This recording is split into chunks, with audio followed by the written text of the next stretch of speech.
మహాశివరాత్రి ఎలా జరుపుకోవాలి? మహాశివరాత్రి రోజున ఉదయం స్నానం చేసి శుభ్రమైన వస్త్రాలు ధరించాలి. రోజు మొత్తం ఉపవాసం ఉండటం లేదా ఫలాహారం మాత్రమే తీసుకోవాలి. ఇది శరీర మనస్సు శుద్ధికి సూచకం. పాలు, నీరు, పెరుగు, తేనె, గంగాజలం, బిల్వదళాలతో శివలింగానికి అభిషేకం చెయ్యాలి. ఓం నమఃశివాయ మంత్రాన్ని జపిస్తూ అభిషేకం చెయ్యడం శ్రేష్టం. బిల్వపత్రం శివుడికి అత్యంత ప్రియమైనది. 3 ఆకులు కలిసిన బిల్వదళాన్ని సమర్పించాలి. జాగరణ రాత్రంతా శివనామస్మరణ, భజనలు, శివపురాణం వినడం లేదా చదవడం చెయ్యాలి.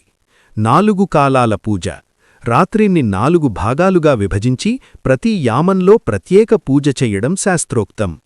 దానం మరియు సేవ అన్నదానం లేదా అవసరమైన వారికి సహాయం చెయ్యడం శుభఫలితాన్నిస్తుంది. ముఖ్యంగా భక్తి, శ్రద్ధతో శివుని ధ్యానం చెయ్యడం అత్యంత ముఖ్యమైనది.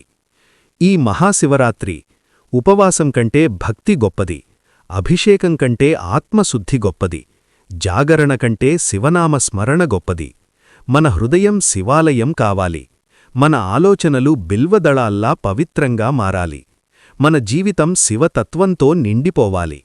ఈ పవిత్ర రాత్రి మనలోని అజ్ఞానాంధకారాన్ని తొలగించి జ్ఞానజ్యోతి వెలిగించాలి.